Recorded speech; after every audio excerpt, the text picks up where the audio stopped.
الحمد لله رب العالمين، والصلاة والسلام على أشرف الأنبياء والمرسلين وخاتم النبيين محمد وعلى آله وصحبه ومن تبعهم بإحسان ودعا بدعوتهم إلى يوم الدين.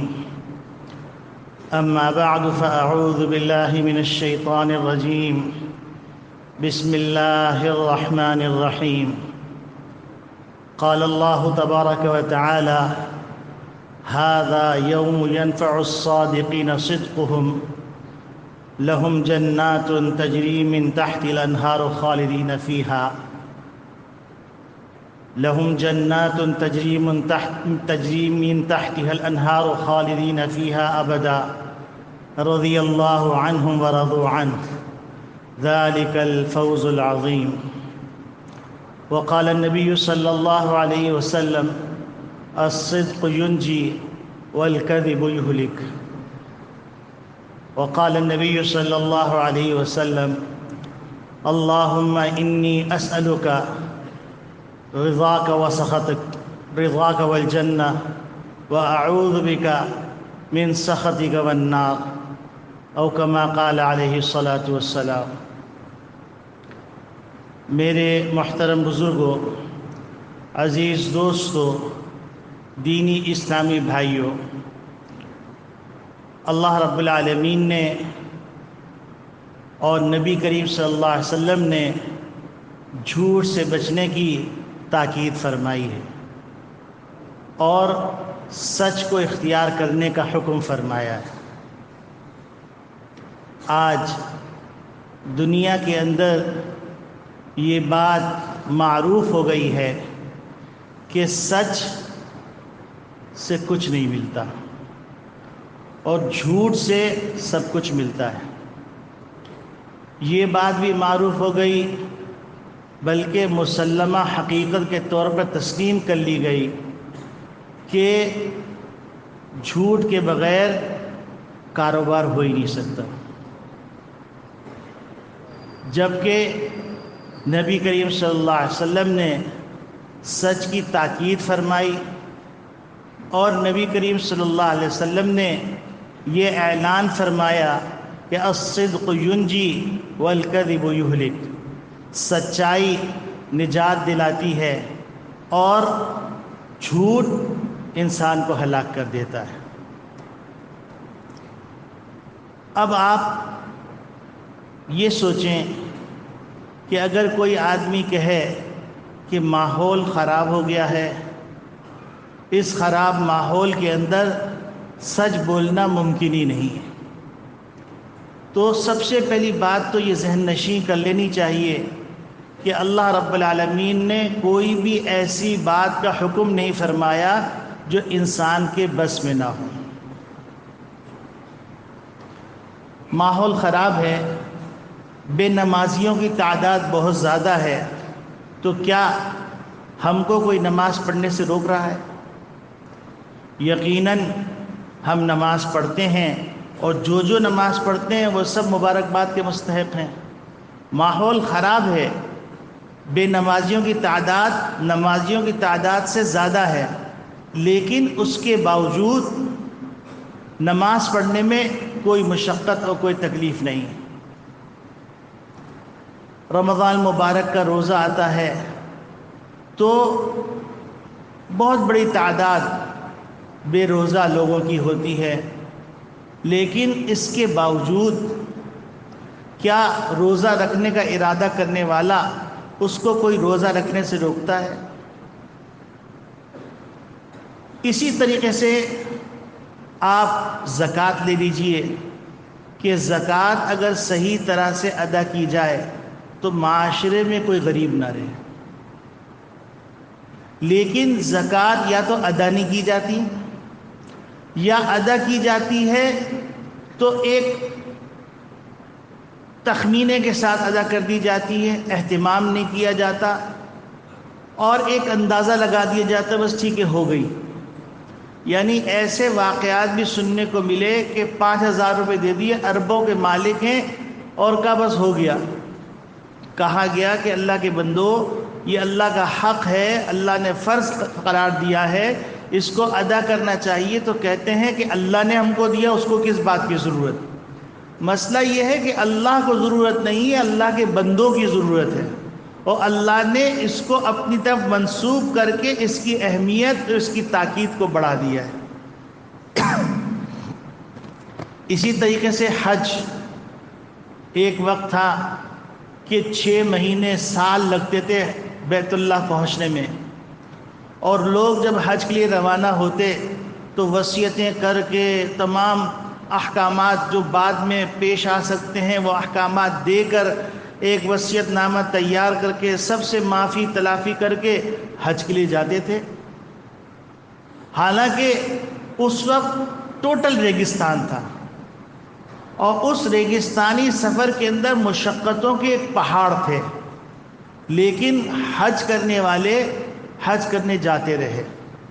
پھر اس کے بعد سہولت آ گئی، اس سہولت کے اندر مشقت آ گئی کہ حج 20,000 میں ہوا کرتا تھا، اب وہ 20 لاکھ کا ہو گیا. لیکن حاجیوں میں کمی نہیں ہے. حالانکہ ویسے دیکھا جائے تو انسان پہ سستی کاہلی کا غلبہ ہے، آرام طلبی کا غلبہ ہے، لیکن ان تمام باتوں کے باوجود انسان حج کر رہا ہے، حج کرنے والے حج کر رہے ہیں. تو اسی طریقے سے میرے عزیز دوستو بھائیو، سچائی کا حکم دیا گیا. ماحول اگرچہ خراب ہے، لیکن ان تمام باتوں کے باوجود سچائی اختیار کرنے سے بھی روکتا نہیں. آپ سچائی اختیار کیجئے. اور سچائی یہ ایک اتنا بلند مقام ہے، اتنا بلند مقام ہے کہ جس کا ہم اور آپ تصور نہیں کر سکتے. اچھا، پھر ایک غلط فہمی اور بھی آ گئی.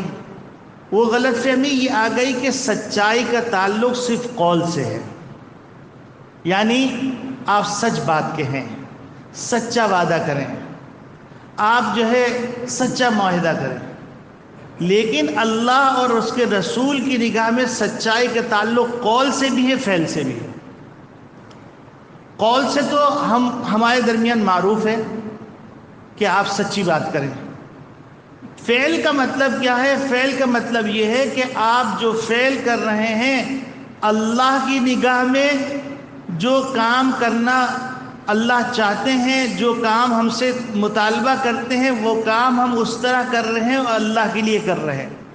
یہ نہیں کہ ہم کو کوئی دیکھ رہا ہے تو ہم اچھی طرح نماز پڑھ رہے ہیں، اور اگر ہم تنہائی میں نماز پڑھ رہے ہیں تو بری طرح نماز پڑھ رہے ہیں، جلدی جلدی ٹھونگ مارنے والی نماز پڑھ رہے ہیں. یا اسی طریقے سے ہم روزہ رکھے ہوئے ہیں، لوگوں کے سامنے ہم ذکر کر رہے ہیں، اور گھر جا کر ہم جو ہے گناہوں میں ملوث ہو رہے ہیں. یا کوئی دوستوں کی محفل میں جا کے غیبت کر رہے ہیں، دوستوں کی محفل میں جا کے گانے سن رہے ہیں، دوستوں کی محفل میں جا کے فلمیں دیکھ رہے ہیں، اور واہیات تباہیات اتنی پھیل گئی ہیں کہ جس کی کوئی انتہا نہیں. تو یہ عمل کی سچائی نہیں ہے. اللہ اور اللہ کے رسول چاہتے ہیں کہ اللہ کا بندہ قول کا بھی سچا ہو، فعل اور عمل کا بھی سچا ہو. ہم کسی کے سامنے زکوٰۃ دے رہے ہیں تو بڑے عاجز سے، ارے یہ تو بیچارہ لے جا رہا ہے بڑا اچھا، اور پیچھے بیٹھ کے کہتے سارے مولوی جو نا حرام خور ہو گئے ہیں، بس چندہ چاہیے ان کو، محنت ہم کریں اور چندہ لے کے عیش وہ کریں. یہ بھی جو فعل کی سچائی نہیں. اسی طریقے سے حج کرنے جا رہے ہیں تو حج کرنے کے اندر تو آپ نے جب لوگ دیکھ رہے ہیں تو اس وقت آپ نے تسبیح بھی پکڑی ہوئی ہے، اور آپ جو تھوڑے وقفے سے رونے کی ایکٹنگ بھی کر رہے ہیں. اور اس کے بعد جو ہے جب آپ تنہائی میں آئے تو تنہائی میں آنے کے بعد آپ کہہ رہے ہیں کہ بھائی وہ میرے دوسرے حج کا جو گلاس تھا وہ لے کے آنا، وہ جو تیسرا حج تھا اس کی جو زمزم کی بوتل رکھی ہے وہ لے آنا، ذرا سا اس سے میں پانی پلاؤں گا. وہ جو میں 5ویں حج میں چاندی کا کٹورا لے کے آیا تھا وہ ذرا دکھاؤ تو یہ عمل کی سچائی نہیں. کیونکہ عمل کی سچائی یہ ہے کہ جو کام بھی ہو اللہ کے لیے، چاہے کوئی دیکھے یا نہ دیکھے. عمل کی سچائی یہ ہے کہ اللہ ہی کے لیے کرو، اور اللہ ہی کے لیے چھوڑو اور اللہ ہی کی رضا مطلوب ہو، یعنی گویا کہ آپ کا ہمارا عمل اللہ کے لیے ہونا چاہیے۔ ہم کوئی عمل اگر چھوڑ رہے ہیں تو وہاں پر بھی اللہ کا حکم سامنے ہونا چاہیے، شامل حال ہونا چاہیے۔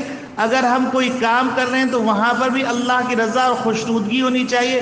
یہ نہیں کہ ہم کام کر رہے ہیں لوگوں کو دکھانے کے لیے اور جب تنہائی میں گئے تو کہتے ہیں چھوڑو یار، کون اتنا تھکے گا، اللہ میاں کو کیا ضرورت ہے ان چیزوں کی۔ مسئلہ یہ ہے کہ انسان جائے گا اللہ کی رضا اور خوشنودگی کے ساتھ اور اللہ کی رحمت کے ساتھ، اللہ کے فضل کے ساتھ، لیکن اس رحمت اور فضل اور خوشنودگی حاصل کرنے کا ذریعہ نبی صلی اللہ علیہ وسلم نے بتایا اعمال۔ تو یعنی انسان کو قول کے اندر بھی سچا ہونا چاہیے، عمل کے اندر بھی سچا ہونا چاہیے۔ اب آپ دیکھیے بہت سارے فضائل ہیں، سچائی کے بہت سارے فضائل ہیں۔ ایک عجیب غریب فضیلت بزرگوں نے بیان فرمائے لگے دیکھو اللہ کی نگاہ میں 4 بلند رتبے ہیں: النبیین، الصدیقین، الشہداء، الصالحین۔ نبیین کا درجہ تو کوئی حاصل نہیں کر سکتا، یہ اللہ کا انتخاب ہے، اور نبی کے صلی اللہ علیہ وسلم کے تشریف لانے کے بعد اب یہ انتخاب ہمیشہ کے لیے ختم ہو گیا۔ نبی کے اصلاح خاتم النبیین، نبی کا رتبہ کوئی نہیں پا سکتا، لیکن صدیقین کا رتبہ پا سکتے ہیں، شہداء کا رتبہ پا سکتے ہیں، صالحین کا رتبہ پا سکتے ہیں۔ تو اب آپ سوچئے کہ یہ VVIP 4 اسٹار نبیین یہ تو خاص ہو گیا، پھر صدیقین، شہداء، صالحین۔ اب صدیقین بننے کا طریقہ کیا ہے؟ صدیقین بننے کا طریقہ یہ ہے کہ قول کے اندر بھی ہم سچے ہوں، عمل کے اندر بھی سچے ہوں، اور ہمارا ہر کام اللہ کی رضا اور خوشنودگی کے لیے ہو۔ تو اللہ رب العالمین نبیین کے پہلو کے اندر، نبیین کی جوتیوں کے اندر صدیقین کو جگہ دیں گے۔ تو اب آپ سوچئے کہ ایک آدمی کوئی چھوٹے سے پسماندہ علاقے کے اندر گھر لے کے بیٹھا ہوا ہے، اور ایک آدمی بہت ہی پوش علاقے کے اندر گھر لے کے بیٹھا ہوا ہے، جہاں کی روڈیں بھی شاندار ہیں، جہاں پر جو ہے پارک بھی ہے، جہاں جم بھی ہے، جہاں میڈیکل کی سہولت بھی ہے، بجلی 24 گھنٹے ہے، پانی 24 گھنٹے ہے، گیس 24 گھنٹے ہے، اور ہر چیز 2 قدم کے فاصلے پہ ہے۔ تو دنیا کے اندر جب انتخاب کا معاملہ آتا ہے اور ہمارے اختیار میں ہوتا ہے تو ہم ایسی جگہ کا انتخاب کرتے ہیں۔ تو اللہ رب العالمین نے ہم کو بتلا دیا کہ تم نبیین کے رتبے تک تو نہیں پہنچ سکتے، لیکن صدیقین کا رتبہ تم حاصل کر سکتے ہو۔ یعنی ہر آدمی صدیقین کا رتبہ حاصل کر سکتا ہے، اور ان کا سب سے اونچا مقام حضرت ابوبکر صدیق رضی اللہ تعالیٰ، اور اس کے بعد صدیقین کا جو مقام ہے وہ حضرت ابوبکر صدیق رضی اللہ تعالیٰ کی جوتیوں میں بھی مل جائے تو بہت بڑی بات ہے۔ حضرت ابوبکر صدیق رضی اللہ تعالیٰ تو وہ نبی کے جو ہے ساتھی ہیں جو آپ صلی اللہ علیہ وسلم فرماتے ہیں کہ ابو بکر کا حق ہم نے ادا نہیں کیا، ان کا حق اللہ ہی ادا کرے، ان کا بدل اللہ ہی عطا کرے۔ تو صدیقین کا اعلیٰ درجہ ابو بکر صدیق رضی اللہ تعالیٰ، اور ان کے غلاموں کے اندر، ان کی فہرست کے اندر ہم کہیں آ جائیں تو کامیابی کامیابی۔ اب چونکہ بچپن سے ہم لوگ یہ دیکھتے چلے آ رہے ہیں، اللہ کا شکر ہم نے تو نہیں دیکھا اپنے والد صاحب والدہ صاحبہ کسی کو جھوٹ بولتے ہوئے نہیں دیکھا کہ کوئی گھر میں آیا ہو اور کہنے ابو کہہ رہے ہیں گھر پہ نہیں ہے۔ اب مجھے بتلائیے کہ جھوٹ بھی بے ڈنگا۔ اب بچہ جب پہلے دن یہ بات سنتا ہے کہ ابو کہہ رہے ہیں کہ گھر پہ نہیں ہے تو کہتا ہے ٹھیک ہے، جھوٹ تو کوئی بات ہی نہیں۔ یا ابو نے جھوٹا وعدہ کر دیا تو اب جو ہے جھوٹا وعدہ کوئی بات نہیں، وعدہ خلافی بھی کر سکتے ہیں۔ یہ انسان جو ہے نا، یہ جس کو کہتے ہیں باڈی لینگویج، انسان کی باڈی خود پیغام دیتی ہے انسان کے لاشعور کو۔ لاشعور کے اندر جا کر گو کہ یہ اس کی مثال ایسی ہے جیسے بچہ خاموشی سے بول نہیں سکتا لیکن اپنے ماں باپ، اپنے اطراف کے ماحول کو دیکھ دیکھ کے سیکھ رہا ہوتا ہے، حتیٰ کہ وہی الفاظ جو ماں باپ کہتے تھے وہ ایک وقت آتا ہے بولنا شروع کر دیتا ہے، وہی ناراضگی جو ماں باپ کرتے تھے بچہ وہ ناراضگی کرنے لگتا ہے، وہی سچائی جو ماں باپ دیکھ رہے تھے یہ اس کے لاشعور میں جمع ہوتا ہے۔ تو لاشعور کے اندر وہ اس گناہ کو گناہ نہیں سمجھ رہا ہے. جب لاشعور میں اس گناہ کو گناہ نہیں سمجھنا تو اس کے دل میں صدیقین کا رتبہ پانے کا شوق کہاں سے پیدا ہوگا؟ صدیقین کا رتبہ جو ہے ہر انسان پا سکتا ہے قول اور فعل کے تضاد کو ختم کر کے. قول کے اندر بھی سچا ہو، فعل کے اندر بھی سچا ہو، اور جو کام کرے اللہ کے لیے کرے. اب کمی بیشی وہ تو اللہ معاف کرنے والے ہیں، کمی بیشی اللہ معاف کرنے والے ہیں. اب آپ دیکھیے ایک صاحب تھے، کاتب تھے بہت بڑے، تو وہ کتابت جب صبح آغاز کرتے کتابت کا تو وہ ایک درود شریف خوش خطی میں لکھ دیتے. اس طرح ساری زندگی ان کا معمول رہا. اب ان کے انتقال کا وقت آیا تو اللہ کے خوف کا غلبہ ہوا اور وہ رونے لگے کہ یا اللہ میرا کیا بنے گا. تو ایک مجذوب اللہ والے وہاں سے گزر رہے تھے تو کہیں گے اللہ کے بندے تم رو رہے ہو، وہاں تو تمہارے درود شریف لکھنے کے اوپر جو ہے نشان لگے جا رہے ہیں، یہ بھی درود شریف صحیح ہے، یہ بھی درود شریف صحیح ہے، یہ بھی، وہاں تو انعامات کی تیاری ہو رہی ہے. تو اب آپ دیکھیے اس بندے نے خطاطی اخلاص سے کی، صرف اللہ کے لیے کی، اس کے لیے جنت کا فیصلہ ہوا. تو آج ہمارے پاس ٹائم ہے، ہمارے پاس ٹائم ہے، اور ہم یہ نیت کر لیں کہ ہم جو ہے جب بھی بولیں گے سچ بولیں گے، اور جو عمل کریں گے اپنے قول اور فعل کے مطابق عمل کریں گے. یعنی نماز پڑھیں گے تو اللہ کے لیے، لوگوں کے سامنے نماز پڑھیں یا گھر میں نماز پڑھیں، نماز کا انداز ایک ہی ہوگا. اور ہم معاملہ کریں گے تو اللہ کی رضا کے لیے کریں گے، ہم معاشرت اختیار کریں گے تو اللہ کی رضا کے لیے اختیار کریں گے، ہم اخلاق اختیار کریں اللہ کی رضا. یہ نہیں کہ ابھی جو ہے ہمارا مطلب پڑا ہوا ہے تو آج کل ہر چیز کمرشل ہو گئی، حتیٰ کہ اخلاق بھی کمرشل ہو گئے. میرا آپ سے واسطہ پڑا ہوا تو مجھ سے زیادہ شیرین سخن کوئی نہیں ہوگا. میں ایسی پیاری پیاری باتیں کروں گا آپ کہیں گے واہ صاحب واہ کیا اخلاق ہے. اب ادھر آپ نے میرا مطلب پورا کیا تو آپ دروازے پہ کھڑے رہیے، 3 گھنٹے کھڑے رہیے، 3 دن کھڑے رہیے، میں آپ سے ملنے ہی نہیں آؤں گا. یا آپ کسی سے معاہدہ کر رہے ہیں کہ میں تمہارے ساتھ مل کے تجارت کروں گا اور میں 25% پروفٹ دوں گا. اب جس وقت پیسے لینے کا وقت آیا تو دعوتیں بھی ہو رہی ہیں، مرغ بھی چل رہا ہے، شتر مرغ بھی چل رہا ہے، بٹیرے بھی چل رہی ہیں، قورمہ، بریانی، حلوہ، 5 اسٹار ہوٹل سب چل رہا ہے. اور جیسے ہی جو ہے پیسے ہاتھ میں، تو کون میں کون، پہلے مہینے پیسے دیے، اس کے بعد کہا کہ میاں نفع ہو ہی نہیں رہا، اور اس بندے کی پوری کمائی کھا گئے اور ڈکار بھی نہیں لی. اور اتنے گستاخ ہو گئے ہیں، اتنے گستاخ ہو گئے ہیں کہ اگر ان سے کہا جائے تو کہتے ہیں ٹھیک ہے اللہ میاں کے یہاں لے لینا، میں اللہ میاں کو جواب دوں گا. یعنی بڑی جرت کی بات ہے. یہ ساری باتیں ہمارے معاشرے کا حصہ بن گئی. وجہ کیا ہے؟ سچائی کو ہم اہمیت نہیں دیتے. اور اللہ رب العالمین سچائی کے بارے میں کیا فرما رہے ہیں؟ ھذا یوم ینفع الصادقین صدقہم. یہ دن جو قیامت کا دن ہے، اس دن میں سچوں کی سچائی نفع دے گی. اور اس کی شکل کیا ہوگی؟ لہم جنات تجری من تحتها الانہار. پہلا انعام تو یہ ہوگا ان کے لیے باغات ہوں گے، ان باغات کے نیچے نہریں بہہ رہی ہوں گی. خالدین فیہا ابدا، وہ اس میں ہمیشہ رہیں گے. یعنی یہ خوف بھی نہیں ہوگا کہ کچھ دیر کے لیے انٹری ہے، اس کے بعد وقت ختم ہوا، دروازے بند ہو رہے ہیں، باہر نکالا جا رہا ہے. اور اس کے علاوہ کیا ملے گا؟ رضی اللہ عنہ ورضوان. اللہ اپنی رضوان اور اپنی خوشنودگی عطا فرمائیں گے. اب آپ دیکھیے اللہ رب العالمین نے 3 چیزوں کو اکبر کہا ہے. نمبر 1 اللہ اکبر، اللہ سب سے بڑا ہے. نمبر 2 وَلَذِكْرُ اللَّهِ أَكْبَرُ، اللہ بڑا تو اللہ کا ذکر بھی سب سے بڑا. اچھا، عام طور پہ لوگ یہ سمجھتے ہیں ذکر اللہ کا مطلب یہ ہے کہ آپ تسبیح لے کے بیٹھ جائیں، یہ بھی مطلب.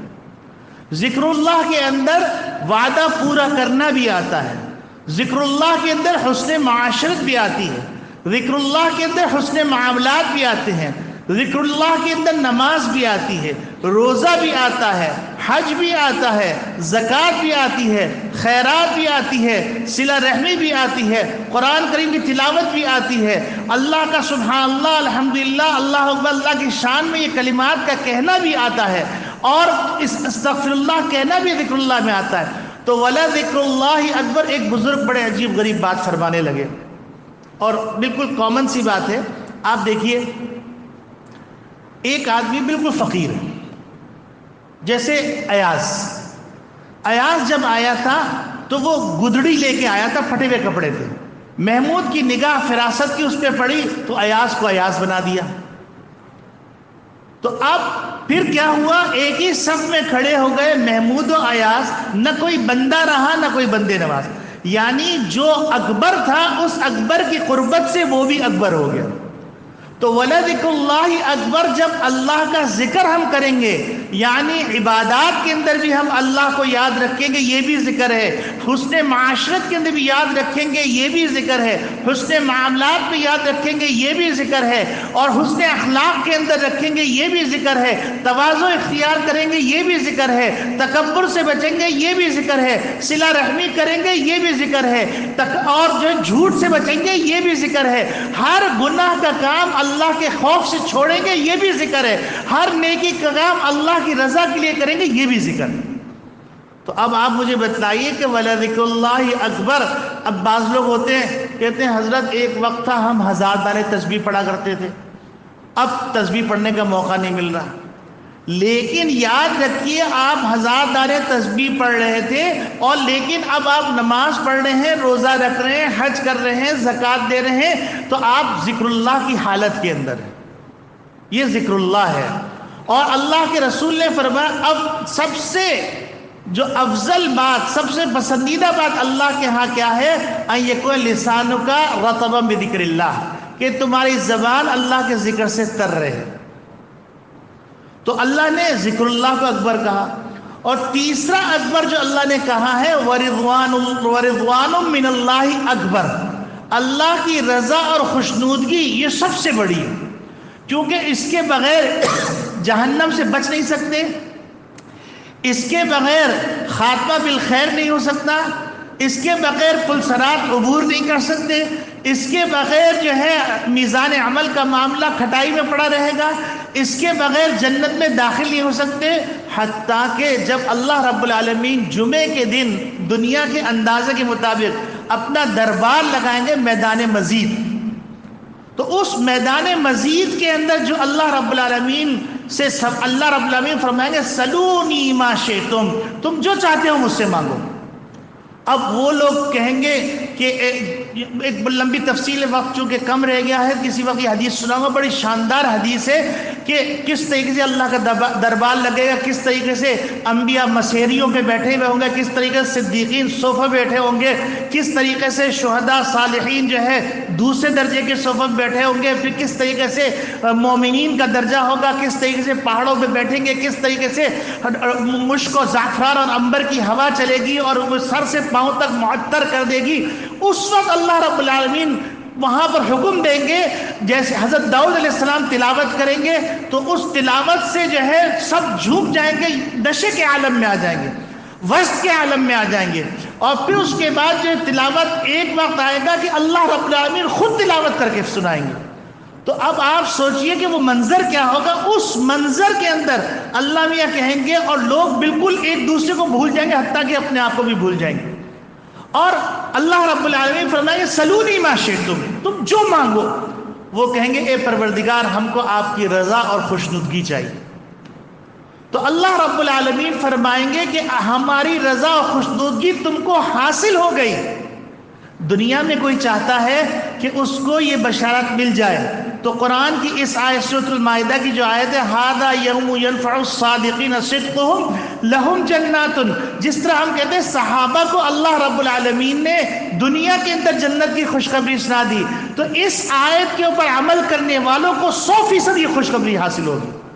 لہم جنات تجری من تحت الانہار, ایک تو جنت کی خوشخبری ہوگی, خالدین فیہا ابدا کی خوشخبری ہوگی, رضی اللہ عنہ ورضوا عنہ کی خوشخبری ہوگی. یعنی جنت میں پہنچنے کے بعد اللہ کی رضوان اور خوشنودگی حاصل کرنے کی فرمائش ہو رہی ہے. پھر اس کے بعد جو ہے کہیں گے اللہ میں نہیں تم اور مانگو. آج دنیا میں لوگ کہتے ہیں علماء کی ضرورت نہیں, جنت کے اندر بھی علماء کی ضرورت پیش آئے گی. لوگ کہیں گے ہم علماء سے مسئلہ پوچھتے ہیں, چلو علماء سے پوچھتے ہیں اللہ رب العالمین سے ہم کیا مانگے. تو اللہ رب العالمین سے علماء کہیں گے تم ابھی اللہ نے ساری نعمتیں دے دی لیکن ابھی اللہ نے اپنا دیدار سے مشرف نہیں فرمایا. تو جب اللہ کا دیدار ہوگا تو اس کا طریقہ یہ ہوگا، ایک کرسی رکھی جائے گی درمیان کے اندر، اور اللہ رب العالمین اپنے اوپر سے جو نور کے پردے ان کو ہٹانا شروع کریں گے، اور جس طریقے سے اللہ کو منظور ہوگا اس طریقے سے دیدار ہوگا. صحابہ وسط میں آ گئے، کہیں گے اللہ کے رسول اتنے اولین آخرین جمع ہوں گے، ہم اللہ کو کیسے دیکھیں گے؟ تو نبی کریم صلی اللہ علیہ وسلم نے فرمایا تم 14 رات کے چاند کو دیکھتے ہو؟ دنیا میں کسی کو مشقت ہوتی ہے، بس اسی طرح اللہ کو دیکھو. اور جب اللہ کا دیدار ہوگا تو انسان اپنے آپ کو بھول جائے گا.